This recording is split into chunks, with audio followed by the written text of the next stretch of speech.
Yeah. Now, do we know who the members of the Federal Reserve are? Do we know who owns it? Is it our Congress that owns it, or is it private people? Well, that's one of those yes and no questions and answers. We know that technically the Federal Reserve is owned by the banks. Remember, I said that it's a banking cartel. So the stock is issued to the banks who are part of the cartel. They each hold the stock, and therefore they're technically the owners. But who owns the banks? In many cases, nobody really knows. Now, of course, some of the banks are publicly traded. You can say, well, they're owned by thousands, if not tens of thousands of people. Well, not necessarily. So some of the banks really have different classes of stock, and voting rights are concentrated into certain classes.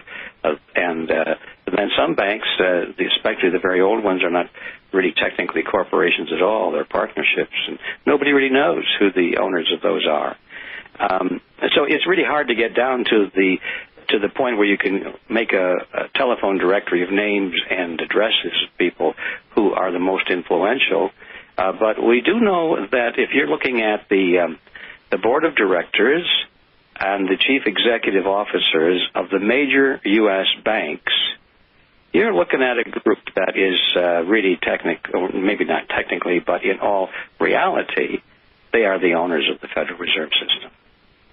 Yeah, I don't think it takes a genius to really figure out, Mr. Griffin. At the end of the day, when you look at the actions of this government, this organization, I should say, and when you really, you talked about Ben Bernanke earlier on, and I've actually caught several of his C-SPAN interviews, and I think you hit it on the head. I mean, this guy really, not only does he just seem like he doesn't even want to be there, but his answers are just so nonchalant that I don't even think he cares at the end of the day what his answers are, what people think about it. He just seems like he's kind of cloaked behind some kind of security blanket or whatever it is. But I wanted to ask you about specifically about our monetary system. Do you think we still have any gold backing this dollar, or has it all been paid to the Federal Reserve from the United States government, as Aaron Russo portrayed in America, Freedom to Fascism?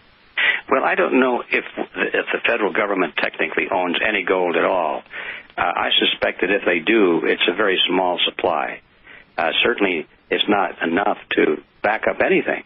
At one time, of course, a major portion of the monetary system was backed up by gold and silver, but that was all changed years ago, and there's no technical backing for our money whatsoever.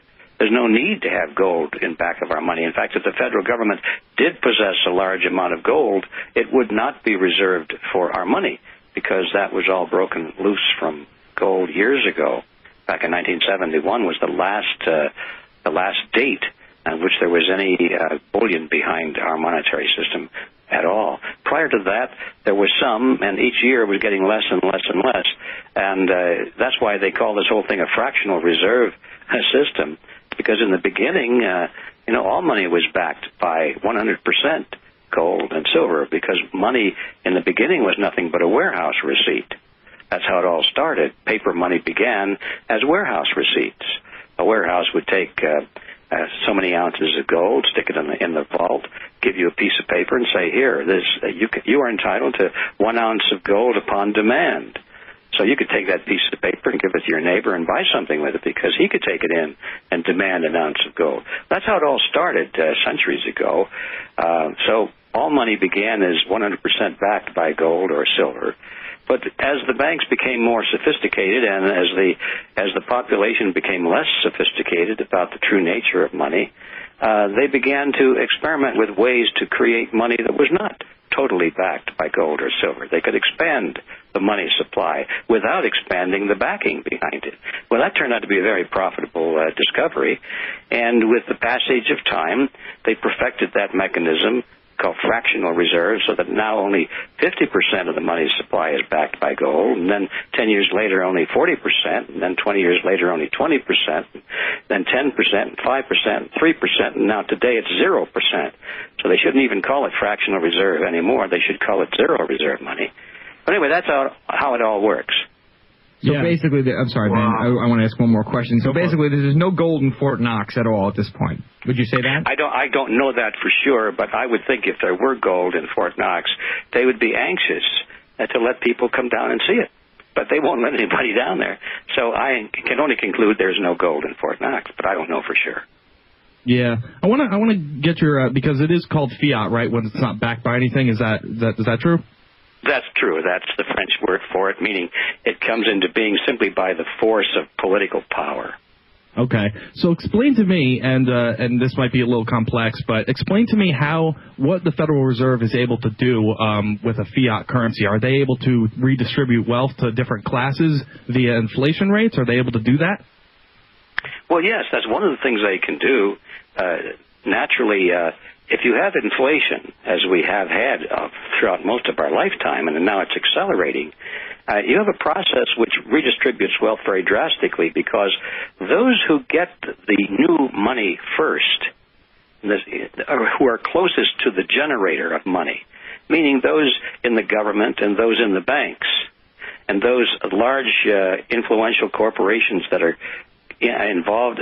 They have people sitting on the boards of the banks, and the board members of the banks are sitting on the board members of other corporations. It's kind of a good old boy network, at the top. Big multinational corporations. These are the people that are preferred because they are able to get freshly created money at very attractive loan rates right at the first when it's injected into the system. Well, when a new dollar is injected into the system, it is accepted at face value like all the other dollars, because people don't know that all of a sudden all the other dollars just were devalued by a little tiny bit. They don't see it. It doesn't seem to make any difference. Even when you're injecting tens of thousands or millions of dollars at a crack, still the economy is so large, people don't really see the effect of the dilution of the value of all the other dollars until that money ripples through the economy. The people who get hold of it first, though, are able to spend it first. They get full value from it, and so they benefit. But by the time it ripples through and comes down to people like us, we're kind of last in line to get hold of it. By this time, the economy has adjusted to that new money, and prices have gone up to compensate for it.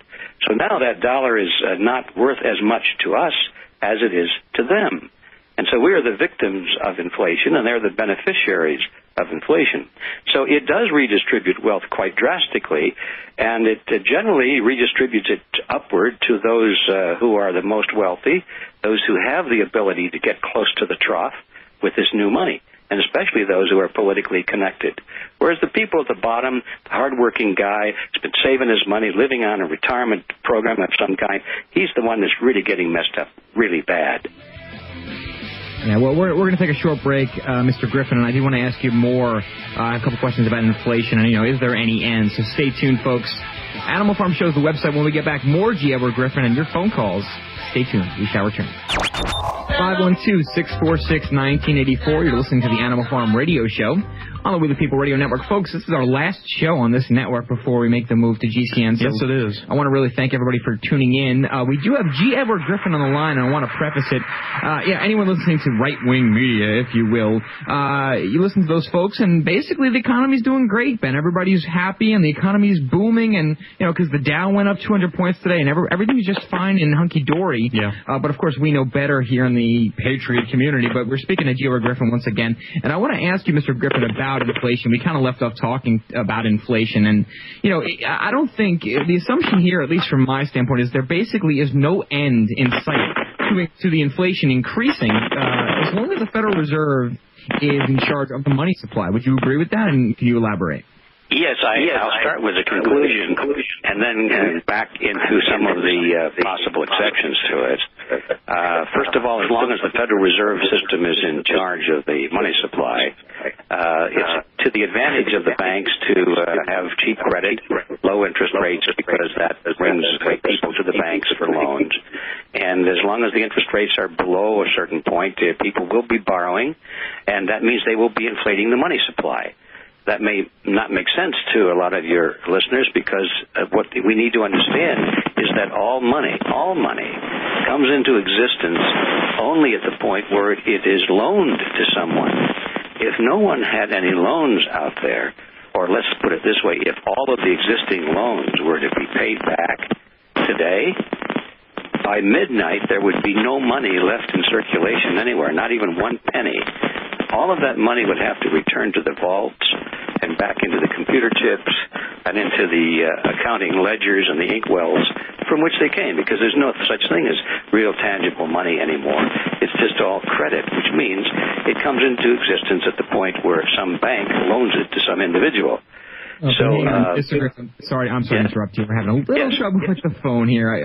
Okay, seems like it got away now. We just had some static. Must be the NSA. No, I'm just kidding. Okay. All right, so I think the static went away. Your phone was breaking in and out there. So just breaking out? Yeah, I could hear that, too. Yeah. Well, anyway,